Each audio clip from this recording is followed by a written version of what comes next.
and a couple of gentlemen out there. I had this little thing in my head that when I got up here, I was going to kind of mimic what I had to do on Monday. You know, like MasterCard, Visa, Discovery, Express, we'll take it all. You call, put 3 minutes on the clock. If anybody watched the Jerry Lewis MDA telethon, I was there on Monday, and I just want to say thanks if you contributed.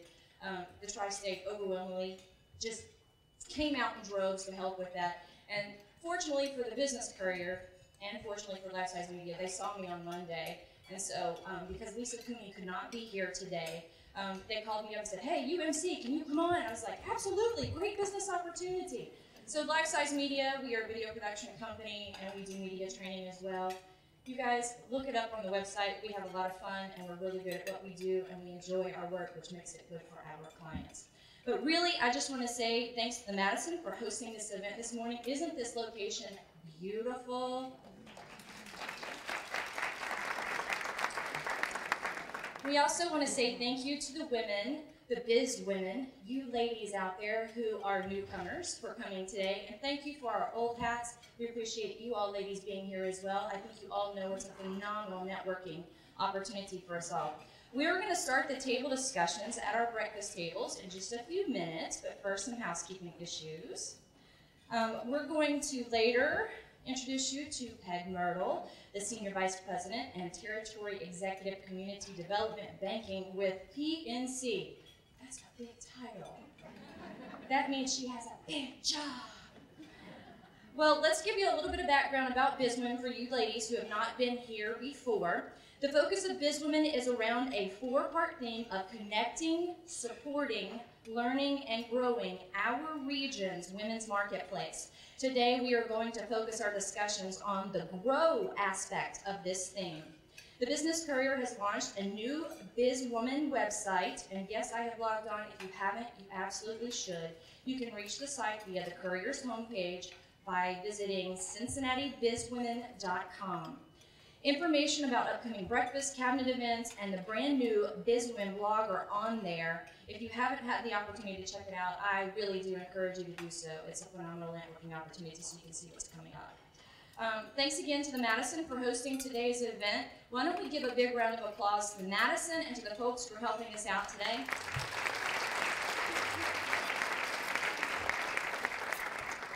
We would be remiss if we didn't also say thank you to our Biz Women Cabinet, a growing panel of businesswomen advisors to the Courier who help out as table discussion leaders at each of these events. Just as a quick sidebar, I was a little bit upset because I always volunteer to be a table discussion leader, and when they called and said you have to answer, I'm like, oh, I'm losing control. And I was like, wait, there's more control, microphone. So it's hard. But the table discussions are really good, and it's a great networking opportunity once again. If you're not already a cabinet member and would like to learn more about it, please see a member of the Business Courier staff before you leave this morning. So you guys raise your hand if you're Business Courier folks. Ladies, look around the room. These are the people you want to talk to. And, okay, table host, it's time to get started. Enjoy the rest of your breakfast and table discussions. We have about 20 minutes, and then we're going to talk to Peg. We're going to listen to her as well. Well, hey, the last Biz Women event that I was able to attend was earlier in this year. I think it was around March. It was about 6 weeks after Haiti had been devastated by the earthquake. And I just found out through Matthew 25 Ministries that I was going to be going there to film with them and document their medical mission team going there. And I was very, very nervous because, I mean, how many of us get the opportunity to go to an area that's been devastated like that so quickly?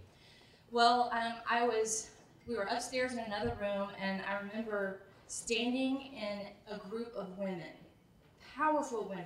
And if you look around this room, there's powerful women all over the place. I was standing there, I remember there was Debbie Simpson, Susan Houghton, Mary Becker, Blaine Traynor, Karen Sackstetter, Susan Edelman. And I was telling them about this, and I was like, I'm so nervous. And you know what? They said, hey, we're proud of you. You're going to do a great job.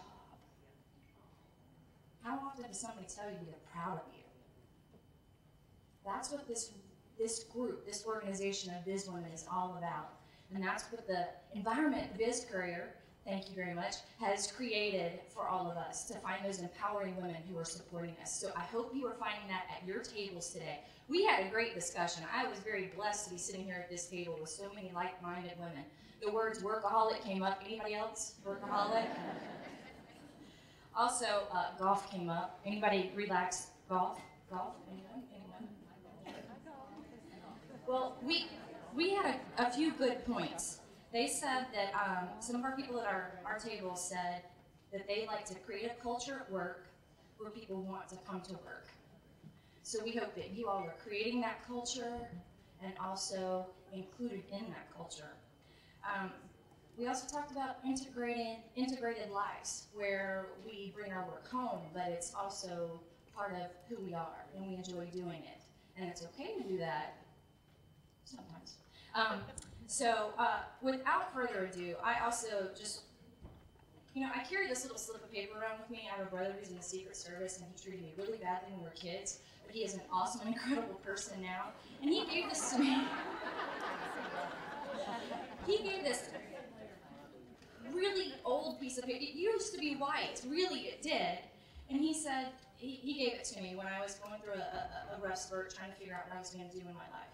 And I just think it's apropos to what we're talking about with growth and who we are. So I'm just going to read you one little quick paragraph that came from it. And it was Theodore Roosevelt who said this. The credit belongs to the man who is actually in the arena, whose face is marred with sweat and dust and blood, who strives valiantly, who errs and comes up short again and again, who knows the great enthusiasms, the great devotions, and spends himself in a worthy cause, who, if he wins, knows the triumph of great achievement, and who, if he fails, at least fails while daring greatly, so that his place shall never be with those cold, timid souls who know neither victory nor defeat. I think you women embody that. Without further ado, I want to bring up Tom Sandman, Senior Manager of Community Relations with Cincinnati Bell. Tom?